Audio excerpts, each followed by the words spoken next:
In the previous lecture, you have seen the concept of symmetric tensor. Now, today we are going to discuss the concept of antisymmetric or skew symmetric tensors. So, there is a slight difference between the symmetric and antisymmetric tensors. If you know the idea of symmetric tensor, it means you also know the concept of antisymmetric tensor, because there will be only a difference of sign. So first of all, we will see the basic definition of antisymmetric or skew symmetric tensor, and then we will clarify this definition by some important theorem and important problems. So let us see. If you want to define an antisymmetric or skew symmetric tensor, again you have to consider a tensor at least of rank 2. As I have told you in case of a symmetric tensor, that the symmetry and antisymmetry property of tensor cannot be defined if the tensor is either of 0 rank or first rank. This property actually will hold only when the tensor is at least of rank 2 or more than 2. So let us consider a covariant tensor of rank 2 and say this tensor is A sub PQ. This covariant tensor of rank 2 APQ will be called a skew symmetric tensor or an antisymmetric tensor when you say that A sub PQ is equal to minus AQP. Remember, you have seen in case of symmetric tensor that if this minus sign does not exist, that is A sub PQ is equal to A sub QP, then this tensor is called symmetric. But if APQ is equal to minus AQP, it means when you will just interchange the subscripts and the sign of the component get reversed, then that tensor is called a skew symmetric tensor or an antisymmetric tensor. Similarly, if the second rank tensor is not covariant but it is a contravariant tensor of second rank, let us say A super PQ, then again this will be called a skew symmetric tensor or antisymmetric tensor if the same condition holds, that is A super PQ is equal to minus A super QP. Again you can see when the indices have been interchanged, the sign of the component get reversed. So this is just the definition of antisymmetric covariant tensor and contravariant tensor. But in general, a tensor may be a mixed tensor of rank 2, 3, 4 and so on. So just like the case of symmetric tensor, in this case too, we again define the antisymmetry of the tensor with respect to the similar indices. It means you can define the antisymmetry either with respect to two contravariant indices or two covariant indices, but never you can define the antisymmetry with respect to one covariant and another contravariant index. You cannot define like this. So let us consider there is a tensor A super LMN sub PQR, and you want to define the antisymmetry with respect to, let us say, the contravariant indices M and N. In fact, this tensor A will be called a skew symmetric tensor with respect to the indices M and N if this condition will hold. It means A L super LMN sub PQR is equal to minus A super LNM sub PQR. It means you can see if the order of this m and n indices are just reversed, then sign is just reversed, and then you say that this tensor A is an antisymmetric tensor or a skew-symmetric tensor. Or you can also define this antisymmetry with respect to two covariant indices. Let us say we have to define its antisymmetry with respect to P and Q, which are covariant indices. So, with respect to the indices P and Q, this tensor will be antisymmetric or skew-symmetric if you say that A LMN PQR is equal to minus A LMN QPR. See here, PQ has been replaced by QP, and then here is minus sign. So this is just the definition of antisymmetric or skew-symmetric tensor. Now let us see an important theorem related to this antisymmetric tensor. Actually, the statement of theorem is that if a tensor is skew-symmetric with respect to a pair of similar indices, remark it, in one system of coordinates, it is so in every coordinate system. Just like this theorem, we have also see a theorem in case of symmetric tensor. The theorem is same. This theorem actually states that if a given tensor will be symmetric in an unprimed coordinate system, let us say a coordinate system with variable xi, then that tensor will be definitely antisymmetric in all other coordinate system, let us say x prime I. This is actually the statement of the theorem. You can easily prove this theorem by taking an antisymmetric tensor in a given coordinate system. So let us consider there is a coordinate system with variables xi. You call it unprimed coordinate system. And in this coordinate system, we consider a skew-symmetric tensor, let us say A sub PQ. Mark here, for simplicity, I have considered a tensor of second rank, but you may take a tensor of any rank to prove this theorem. But the simplest case will be the case of second rank tensor. So for simplicity, I have considered here a covariant tensor of second rank, and we consider that this tensor APQ is skew-symmetric in the coordinate system with variables xi. When you say that this APQ is antisymmetric in the coordinate system xi, what does it mean? According to the definition, if APQ is skew-symmetric, that means APQ is equal to minus AQP. You have just seen in the definition. So you can say that we are given here APQ is equal to minus AQP. Now, let us consider another coordinate system in which the independent variables are, let us say, x prime I. Then we have to show that if this APQ is skew-symmetric in this coordinate system too, APQ will be also antisymmetric in this coordinate system too.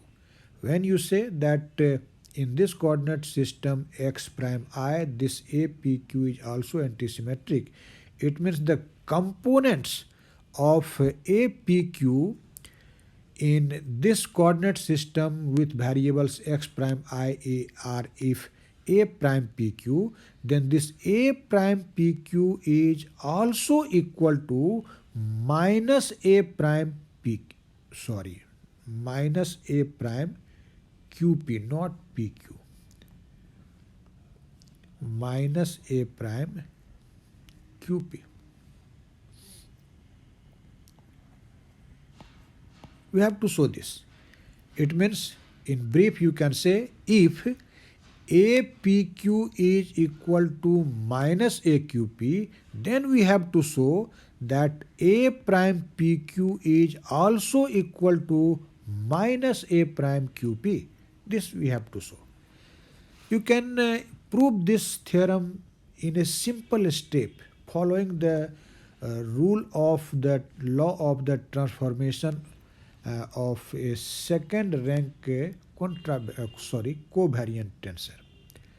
So if we consider that this Aij are the components of a second rank covariant tensor in coordinate system xi, and its values in the prime coordinate system with variables x prime I are a prime pq, then according to the transformation law which we have learnt earlier in very detail, you can say that this a prime pq is equal to aij times del xi by del x prime p del xj by del x prime q, But as according to this theorem, this tensor APQ is an antisymmetric tensor in frame xi.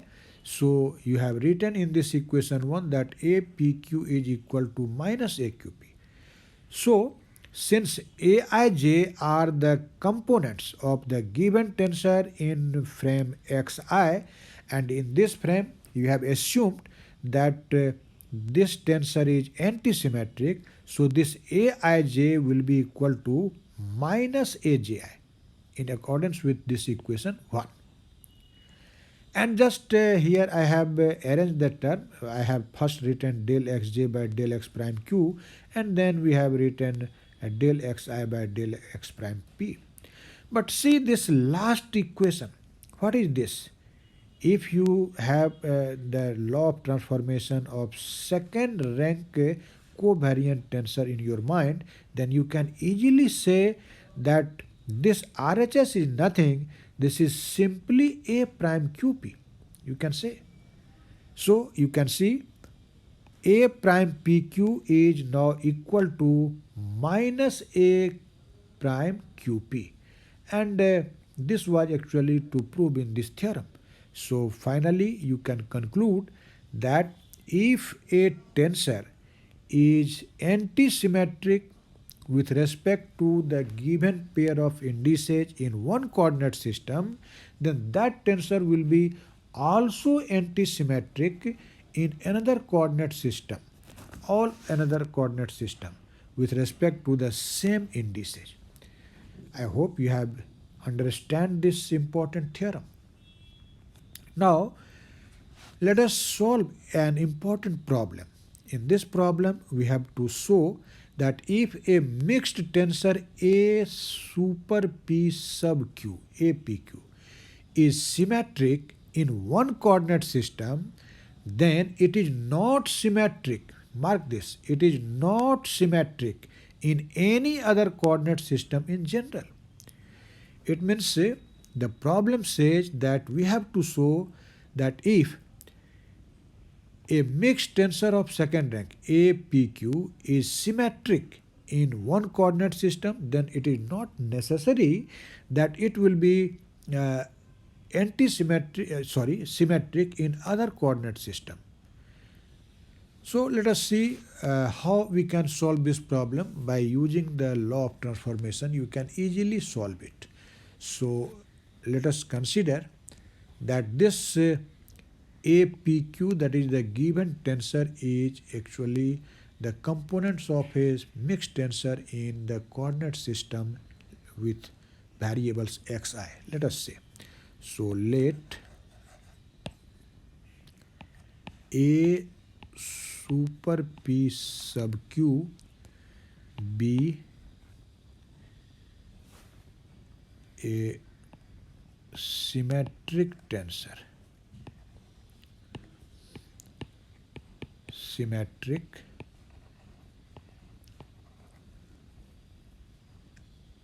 tensor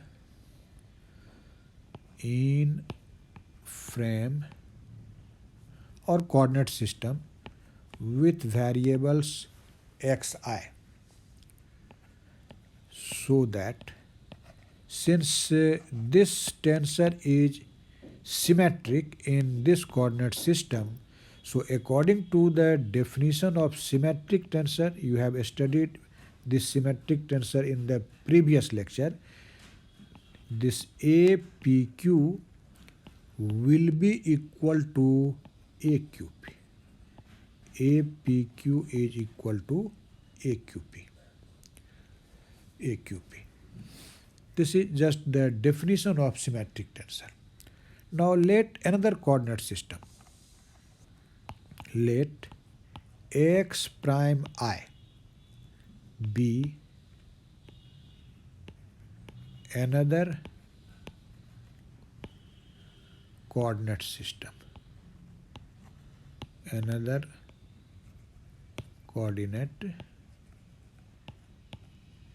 system.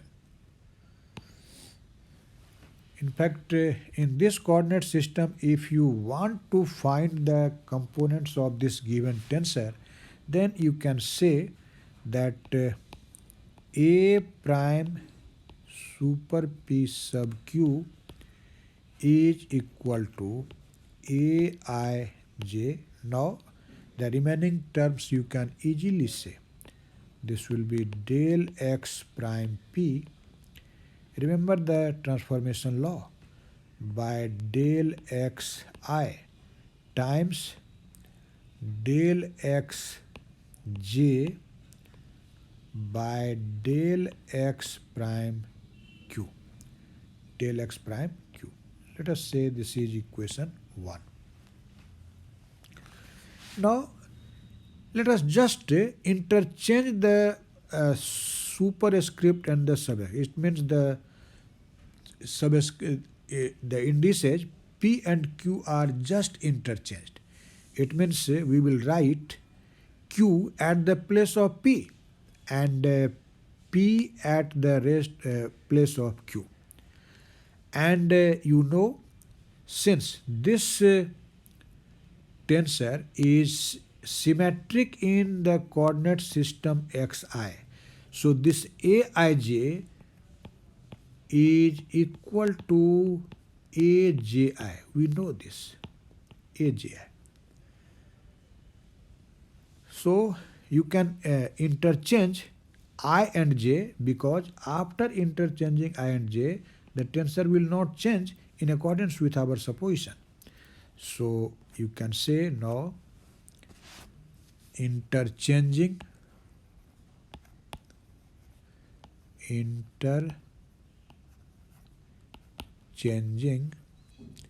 the indices,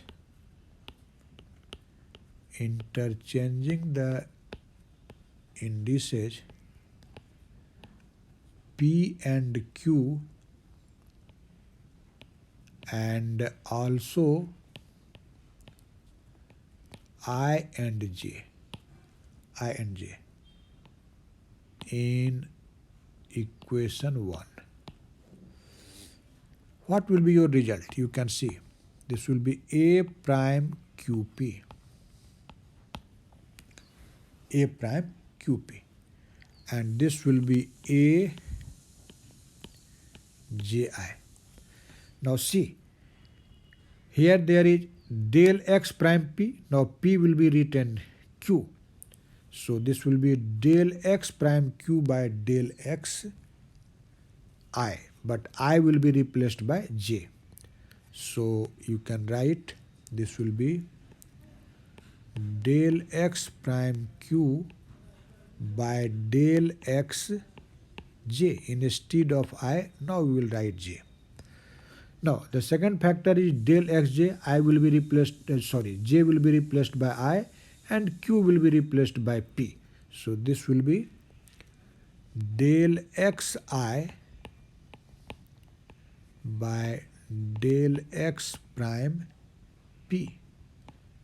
Del x prime p. Del x prime p.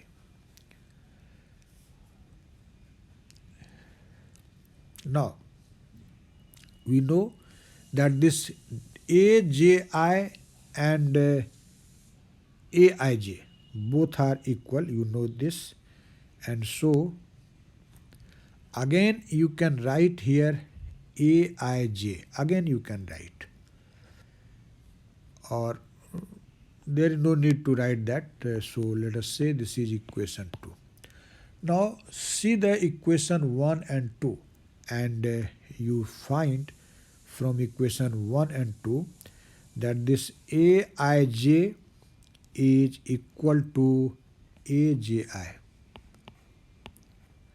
from 1 and 2. Aij, we know this is equal to Aji. This has been told on the basis of this equation A. You know, according to this equation A, you can say that Aij is equal to Aji. But see the equation 1. Del x prime p, del x prime p by del xi times del x j by del x prime q. This is not equal to del x prime q by del xj times del xi by del x prime p. See this equation. So what you are seeing here, Aij is equal to Aji in these two equations, but this factor and this factor, these two factors are not equal. So what will be the result? Therefore,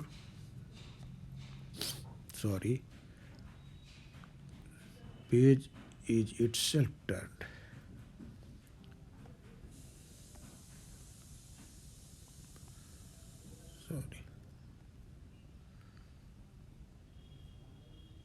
Let's see. So you can see that this factor and this factor are not equal.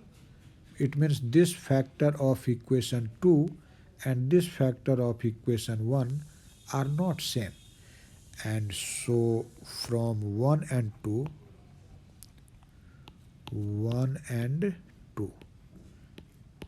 you can say that A prime, see the equation 1, A prime super P sub Q is not equal to A prime super Q sub P. And so we can say that if the mixed tensor APQ is symmetric in a coordinate system xi, then it is not symmetric in the other coordinate system in general. So in this way you can see the problem has been solved, and I hope you have understand the solution. Now see the another important problem. In fact, in this problem we have to prove that in case of SQ symmetric tensor of rank 2, the number of independent components in n-dimensional space is n times n minus 1 by 2. So the problem says, prove that a SQ symmetric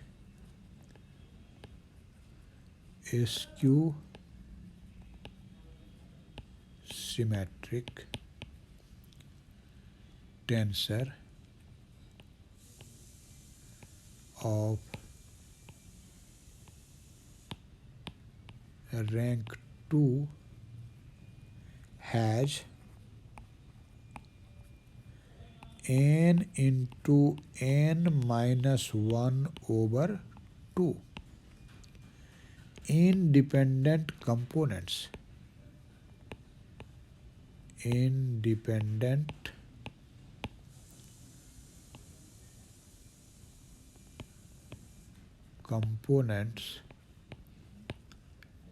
in n-dimensional space. n-dimensional space. So see the solution. You have also solved such a problem in case of symmetric tensor, but there the result was actually n into n plus 1 divided by 2. But in this case, the number of independent components in n-dimensional space of a skew-symmetric tensor of rank 2. Mark here, the tensor is skew-symmetric and its rank is 2. This result is valid only for a second rank tensor, not of higher rank tensor. So let us consider that APQ is a second rank tensor which is skew symmetric. APQ equal to a skew symmetric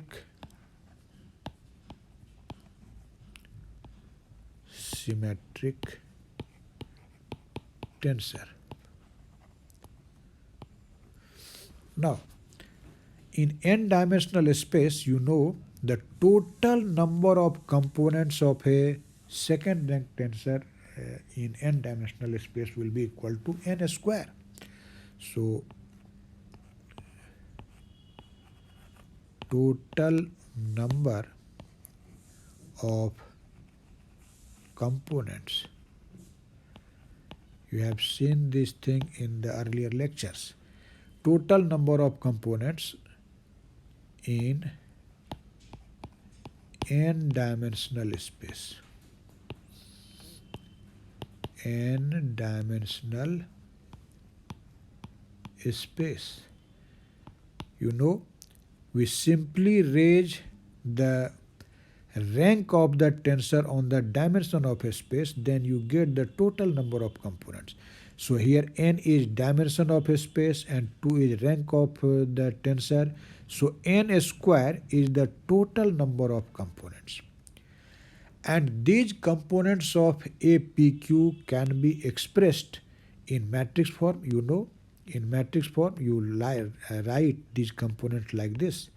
APQ is equal to matrix A11, A12, so on, A1n.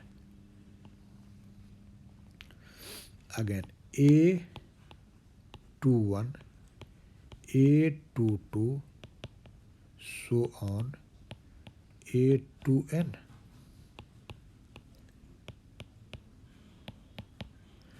And AN1, AN2, so on, ANN. We know. Now you can see actually the total number of components is n square. But we will see here that in case of anti-symmetric tensor, the diagonal elements of this matrix will vanish. All those will be 0. You can see it. Since here, you know the given tensor is antisymmetric, so APQ is equal to minus AQP. You know. So when P is equal to Q, it means both the indices are same. P equal to Q. Then you can see from here that this APP will be equal to minus APP, because when we consider that P is equal to Q. And this implies that 2APP, let us bring this term in LHS, then this will be equal to 0, and therefore APP is what? This is equal to 0. This is a very remarkable result. It means in case of anti-symmetric tensor, all the components with both indices similar are 0. And therefore you can say that A11, A22, so on a n n. All these components are 0. All these components are 0. And you can see these are actually the diagonal elements of that matrix. So diagonal elements of that matrix is 0. And what is the number of these such components? This number is n, 1 to n. So n diagonal components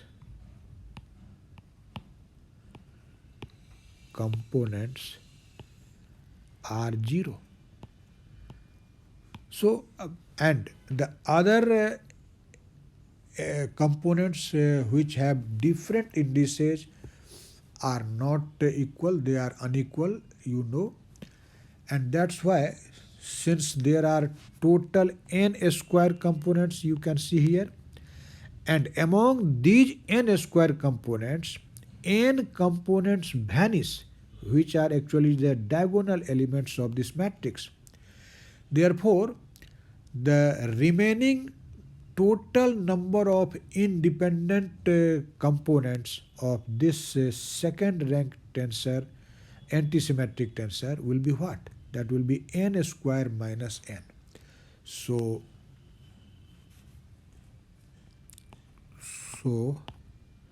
the total number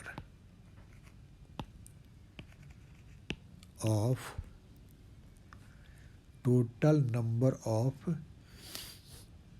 independent components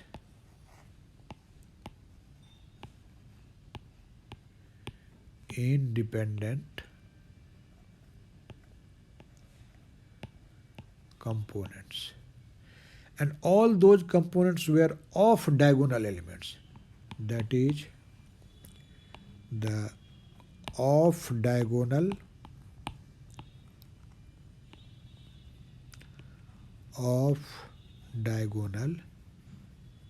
elements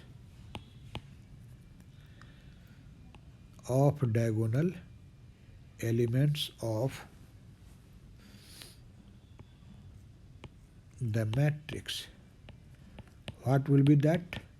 If you consider that the total number of independent components is a small n, then this will be n square minus n. N square is the total number, and n is the number of diagonal elements which vanish, you can see here. So the non-zero components or independent components of this antisymmetric tensor of rank 2 will be n square minus n. But among these, we also know that this will be not n square minus n, but this will be n square minus n divided by 2. Why? Because you know that this APQ is equal to minus AQP. So these are not independent from one another. It means APQ and AQP are dependent on one another. So the total number of independent components will be n square minus n divided by 2. And you can say that this small n is equal to n, take the n common, n minus 1 divided by 2. Because why we say that we have to divide by this 2? Because you know, if you know APQ, it means you know also AQP. You have only to put the minus sign. So these two components are not independent. But here I am writing the number of independent components. So the independent components will be just half of the total number of off-diagonal elements. And so that will be n times n minus 1 by 2. So if you now consider the three-dimensional space, for example, then this capital N will be 3 and therefore the total number of independent components of a second rank antisymmetric tensor in three-dimensional space will be what? That will be 3 times 3 minus 1 over 2, and that will be simply 3. See the difference. The total number of independent components in three-dimensional space of a symmetric tensor was 6. You have seen in the first lecture. But the total number of independent components of an antisymmetric tensor of second rank in three-dimensional space is 3, not 6. Mark this. So we have completed our concept regarding the SQ symmetric tensor or antisymmetric tensor in this lecture, and in the previous lecture we have seen the concept of symmetric tensor. So now we will see some of the important new concept in tensor analysis in the forthcoming